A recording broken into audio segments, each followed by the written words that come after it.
미국이요, 슈퍼 화요일이라고 해가지고 이 미국 시간으로 어제 3월 1일 화요일 공화당과 민주당의 대선이 거의 결정이 되는 그런 중요한 어떤 경선이 있었습니다. 공화당은 전체의 25%, 13개 주에서 했고요. 그 다음에 민주당은 이 11개 주 전체의 22%를 어제 결정이 되는 투표가 있었습니다. 왜 그럼 한데 모아가지고 갑자기 많은 13개, 11개나 되는 주들이 하느냐.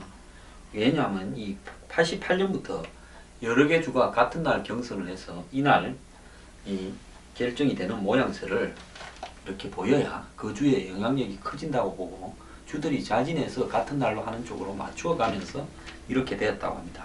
그런데 결과가 지금 대략 나오는데요. 민주당 쪽에는 힐러리가 8곳, 샌더스가 2곳을 이긴 것 같습니다. 샌더스는 자기 고향 버몬트, 자기 지역구 버몬트하고 오클라호마 2군데밖에 못 이긴 것 같고요. 트럼프는 5곳, 그리고 현재 간신히 2등을 하고 있는 공화당 강경파 크루저가 2곳, 나머지는 이제 경합 지역으로 이렇게 분류되고 있는데요. 사실상으로 힐러리는 민주당의 이 매직 넘버를 거의 접근해서 대선 후보가 결정이 된 것 같은데 샌더스가 끝까지 가겠다는 입장을 지금 보이고 있기 때문에 아마 힐러리가 앞으로도 고생은 조금 할 것 같습니다. 그리고 트럼프는 이번에 승리로 인해 가지고 사실상 제가 봤을 때는 이 대선 후보로 거의 결정되는 분위기로 가고 있는데요.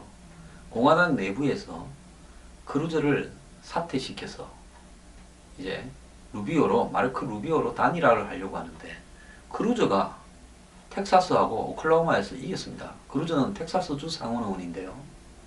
자, 그러면 사퇴를 하려면 마크 루비오가 하고 나한테 양보하고 가라. 이렇게 지금 크루저는 버티고 있어요. 내가 2등인데 왜 2등이 3등한테 밀어주냐. 그러니까 공화당의 지금 이때까지의 수뇌부 입장에서 보면 트럼프도 골 때리는 또라이고 크루저도 거기 못지않은 또라이인데 3등이 그나마 좀 합리적인 친구인데 이 친구가 이게 지금 시원찮다. 이게 지금 고민이라는 겁니다. 그런데 지금 공화당은 이 트럼프가 대세를 잡았는데 이 본선에 올라갔다가는 힐러리가 트럼프한테 압승을 할 거다. 최근에 CNN 조사에서 트럼프가 44대 52로 밀린다. 인종차별 발언이라든지 각종 센 발언을 많이 해서 뭐 히스패닉이나 흑인이나 이런 쪽에 부정적 이슈가 절비한데 공화당 의원 일부도 차라리 힐러리를 찍겠다.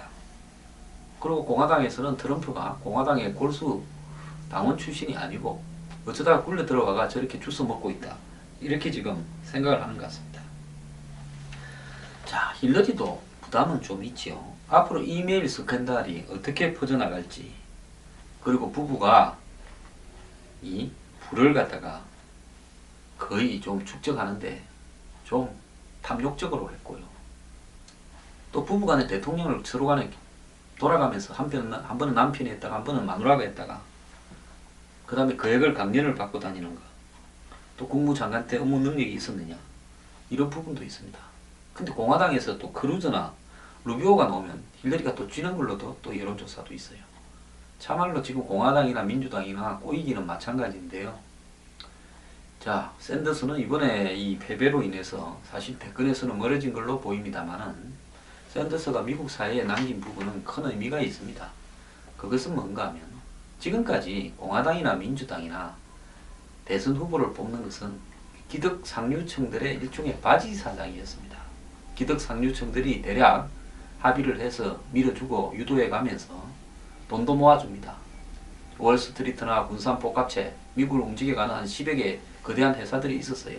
요즘 여기 IT 기업들이 들어오면서 좀 복잡해졌지만 자관 이렇게 기득권층이 공화당, 민주당 후보들을 썩 조정해가는 이런 상황에서 대통령이 되어도 바지 사장 역할밖에 못하고 그런 부분들 때문에 케네디 같은 경우에는 기득권에 조금 도전을 하다가 암살당했는데 암살한 킬러도 또 암살당했지 않습니까?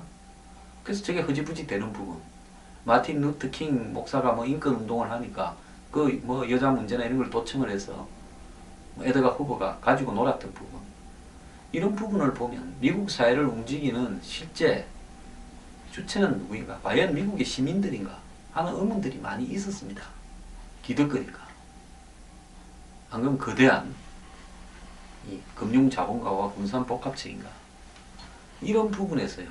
샌더스는 가능성을 보여줬습니다. 평균 30불로 해서 350만 명한테 돈을 모아서 1억 불 이상의 돈을 가지고 이번 선거를 끌어왔다는 거예요. 미국 사람들이 정치를 바라보는 시각들, 미국이요 민주주의의 천국 같지만 사실은 알고 보면 기득권층이 다 정한 대로 따라가고 나머지 사람들은 소극적으로 거기에 붙어서 그냥 끌려가는 그런 사회였습니다. 자신에 대한 자각이 거의 없고요. 부의 불평등이나 뭐 신분 격차, 뭐 부의 대물림 이런 부분들을 사실상 그냥 무기력하게 인정하고 따라가는 사회. 즉, 저 사람 원래 부자였고 나는 원래 가난했고 내 자식이 가난할 수밖에 없고 이런 걸 인정하는 그런 사회였습니다.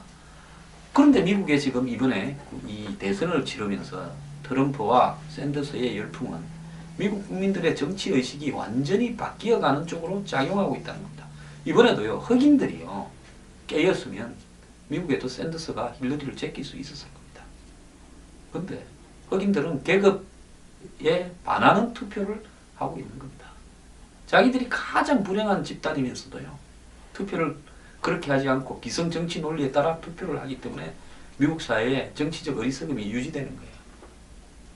그래서 저는 뭐 샌더스의 공약에 뭐 제가 다 좋아하는 것도 아니고 그 사람이 뭐 어떤 좌파 성향이 있는 부분도 사실이지만은 미국 사회의 정치에 기득권이 뒤에서 조종해서 끌고 가는 정치를 흔들면서 미국 국민들이 정치에 대해서 새롭게 자각할 수 있도록, 즉 우리는 바지 사장이 아닌 국민들을 대변하는 진정한 대의민주적 정치인을 원한다는 걸 보여준데 큰 의미가 있다고 생각을 하고, 이번에 나타난 이 바람이요, 미국 사회를 계속 뒤흔들 겁니다. 공화당에도 이런 방향이 지금 트럼프를 통해서 나타나고 있지 않습니까? 미국 정치는요, 이번 대선을 통해 가지고 미국 국민들이 미국의 정치 시스템이 과연 누구를 위한 것인가? 즉 힐러리한테 몇백 표, 한 500표 먼저 주고 시작하는 슈퍼 대의원이라는 것이 이게 옳은 대선 방법인가? 한마디로 간접 선거로 하는 이런 대선이 옳은 것인가? 뭐 슈퍼팩이라 해가지고 돈 많은 사람이 지정해서 돈을 갖다가 몇억 불씩 밀어주면서 그걸로 광고 해대면서 기득권의 고착 사고를 유지시켜가는 이런 대선이 옳은 건가에 대해서 미국 국민들이 이제는 고민하기 시작했고 행동에 옮기기 시작했다는 겁니다. 한국도 미국하고 비슷합니다. 오히려 더하면 더하다 봅니다. 한국은 여기다가 이념이라는 허위의 가치예요. 국민들이 70, 80%가 노예가 되어 있습니다. 아무자고도 필요 없는 이념의 가치라는 걸 가지고요, 거기 사로잡혀서 그것이 마치 거대한 실체인 것처럼 착각을 하도록 만들고 있습니다. 그 속에서요, 지역 대결을, 남북 분단 이런 부분을 가지고 그냥 정치인들이 가지고 놀고 있습니다. 국민들을요. 두 개 정당이에요. 또 그 두 개 정당의 독점을 타파한다고 나선 안철수 같은 사람도 똑같은 사람이에요. 이런 어떤 부분에서 한국 국민들의 정치의식도 깨어야 되는 겁니다.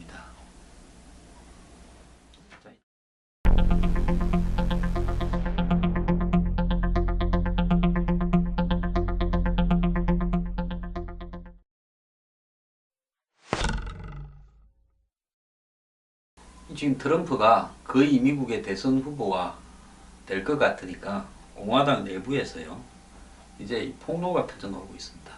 저는 이런 폭로가 시점이나 제기되는 방식에서 매우 부적절하다고 보고 있습니다. 이제는 미국도요, 한국식 막장 정치를 닮아가는 것 같습니다. 자, 이 슈퍼 화요일 경선을 앞두고 크루즈가요, 이 트럼프의 납세 관련 의혹을 물고 늘어졌습니다. 트럼프는 세금 의혹을 부각시킴으로써 그의 상승세를 조금이라도 꺾어보겠다 했는데요, 크루즈는 결국은 이걸 트럼프를 이런 상승세를 꺾는다 하더라도 공화당 지도부는 절대로 크루즈를 밀지 않고 마코 루비오 같이 말 잘 듣는, 순순히 자신들의 의견을 따르는 모범생을 밀어줄 겁니다. 그들은 크루즈를 생각하기에도 또라이라고 보고 있는데요, 크루즈는 그것도 모르고 열심히 개노릇을 하고 있습니다. 자, 이 크루즈는 이 6월 28일 미국의 한 프로그램에 출연했어요. 트럼프가 갱단이나 마피아와 거래를 하고 있다는 보도가 나왔다. 트럼프의 납세 신고서에 아마도 훨씬 광범위한 이런 거래 내역이 담겨 있을 거다 이랬고요. 트럼프가 자신의 납세 자료 공개를 거부하고 있는데 민 롬니의 지적대로 트럼프가 뭔가를 숨기고 있다. 이 세금 관련 자료에 폭탄이 들을 수도 있다. 그랬고 이 2012년 지난 대선 때 오바마한테 나갔다가 박살당한 미트 롬니요. 몰몬 교도죠. 이 사람이 최근에 트럼프 세금에 폭탄이 있을 거라고 믿는 이유는 타당하다. 트럼프의 재산이 실제로는 지가 말한 것보다 훨씬 못 미치거나 이 내야 할 세금을 안 낸 걸 수 있다. 이런 의혹을 제기했습니다. 자, 루비오도 이 5년간 자신의 납세 실적을 공개하면서 트럼프를 압박을 했습니다. 트럼프는 이 부분에 대해서 선관위에 들어가서 내 자료를 봐라. 그 홈페이지에 공개되어 있다. 자, 결국 돌아가는 양상을 보면 공화당 지도부가 자신들이 갖고 있는 트럼프의 약점 자료를 받아가지고 트럼프를 협박을 해서 또 그걸 공론화해서 주저앉히려고 하는데요. 이제 이러다가 공화당이 아마 공중분해될 수도 있을 가능성이 있다고 봅니다. 자, 참 미국의 공화당도 참 보통 문제가 아닙니다.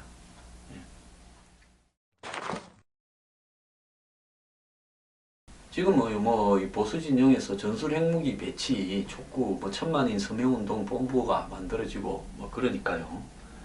또 그 해부산에 대해서 확실히 하라. 저는 한국에 배치할 전술 핵무기가 없다고도 이야기를 했습니다. 그러니까 지난 3차 핵실험 했을 때 미국이 B-52 같은 전략 무기를 이렇게 보낸 것보다 한 달 더 빠르게 긴급하게 이런 전략 무기를 한국에 보내서 위력을 과시하고 있다. 즉 B-52를 나흘 만에 보냈다. 이런 거를 보면 결국은 이것이 해구산 제공을 의미하는 거다. 그럼 왜 B-52가 해구산이냐? B-52에는 사거리가 200km인 공대지, 즉 비행기에서 지상을 향해서 쏘는 핵미사일이 탑재되어 있고요. 이 미사일의 폭발력은 200킬로톤에 해당된다. 그리고 또 AMG-69 공대지 핵미사일 폭발력은 1170킬로 수준이다. 이런 이야기를 하고 있습니다. 자, 그러니까 미국의 핵우산이 한국에 보장되고 있는 거다. 비행기가 날아오지 않냐. 이런 이야기를 하는데요. 저는 미국의 지금 핵우산이란 말은 좀 웃긴다고 보고요. 핵우산이라는 건 상대의 핵이 우리한테 땅에 도달하지 못하도록 제거되는 것까지 포함해야 그것이 누클레어 엄브렐라, 즉 핵우산이 될 수 있는 거죠. 근데 지금 우리는 맞고 난 다음에 미국이 해주는 것은 때려줄 수 있다라고 보여주는 것은 이것은 extended deterrence, 그러니까 확장된 핵 억제력이죠. 즉 북한이 함부로 핵을 못 쓰게 미국이 한반도까지 이 자신들의 전략 무기를 확장을 시켜서 보여주는 것, 확장된 억제력이라고 표현해야 된다고 봅니다. 그런데 미국이 정말로 B-52에 핵미사일이 달려있는지, 그게 몇 개인지, 그걸 가지고 얼마만큼 북한을 파괴할 수 있는 건지, 북한의 지도층을요, 핵심부를, 그걸 설명을 해줘야죠. 그냥 B-52에 미사일 한 개 달고 왔다, 그 안에 핵미사일이 달려있으면 북한을 확정적으로 파괴할 수 있다. 이렇게 말로 갖고 해서는 안 된다고 보는 겁니다. 자, 이 미국이 핵을 가지고 할 수 있는 보복 무기로는요, ICBM, 그 다음에 SLBM이라 해서 잠수함에서 발사하는 탄도미사일, 그리고 B-52에 달려있는 핵미사일, 이 세 가지인데요. 자, 미국의 핵 잠수함이 핵미사일을 싣고 한국 근처에 왔다가 한국이 맞으면 때리는 거. 자, 비행기로 싣고 와서 거기서 때리는 거. 또 더 나아가서 미국 본토나 어떤 한국에 가까운 미국 기지에서 대륙간 탄도탄을 쏴서 북한을 때리는 거. 이 세 가지인데 이것은 핵으로 보복이지 이것 자체가 핵우산이 될 수는 없다는 겁니다. 그래서 B-52가 전개된 것이 핵우산 제공을 확정적으로 보여주는 거다. 딴 데보다 빨리 갔다. 이런 말장난이나 쇼는 그만하길 바랍니다. 그거 그냥 쇼예요. 국군은 날 프레이드하는 거하고 비슷한 겁니다. 정말로 거기에 쓸 수 있는 전술 핵무기가 몇 개 있는지, 그리고 미국이 B-52를 적어도 뭐 괌에서 자꾸 왔다 갔다 하지 말고 한국에 배치를 하든지, 안 그러면 일본에서 날라오든지, 그리고 북한을 얼마나 조속히 북한이 우리한테 핵을 쏘고 나면 얼마나 빠른 시간에 북한을 얼마만큼 날릴 수 있는 건지 그걸 확정적으로 입증하라는 겁니다.